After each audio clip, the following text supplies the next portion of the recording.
ప్రధాని మోదీ నేతృత్వంలోని కేంద్ర ప్రభుత్వానికి ఇవాళ్టితో 11 ఏళ్లు నిండాయి. వరుసగా మూడోసారి అధికారంలోకి వచ్చిన ఎన్డీఏ ప్రభుత్వం తొలి వార్షికోత్సవం ఇవాళ జరగనుంది. 2024 సార్వత్రిక ఎన్నికల్లో 400 సీట్లు లక్ష్యంగా పెట్టుకున్న బీజేపీకి 240 సీట్లు మాత్రమే రావడంతో మిత్రపక్షాలతో ఏర్పడిన ఎన్డీఏ ప్రభుత్వం ఎక్కువ కాలం ఉండదని ప్రతిపక్షాలు భావించాయి.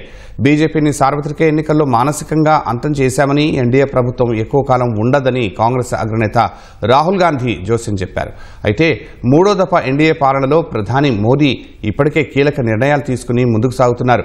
తెలుగుదేశం, జేడీయూ, ఎల్జేపీ, రామ్విలాస్ పార్టీల మద్దతుతో ప్రభుత్వం సురక్షితంగా కనిపిస్తోంది. మరోవైపు హర్యానా, మహారాష్ట్రల్లో లోక్సభ ఎన్నికల్లో బీజేపీకి ఆశించిన సీట్లు రాకున్నా అసెంబ్లీ ఎన్నికల్లో అధికారం నిలబెట్టుకుంది. 26 ఏళ్ల తర్వాత ఢిల్లీలో బీజేపీ అధికారం చేజిక్కించుకుంది.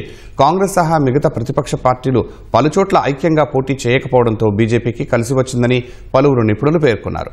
మోదీ నాయకత్వానికి ఇప్పటికిప్పుడు ప్రత్యామ్నాయం కనిపించడం లేదని ఢిల్లీ విశ్వవిద్యాలయంలో అసోసియేట్ ప్రొఫెసర్ మనోజ్ కుమార్ చెప్పారు.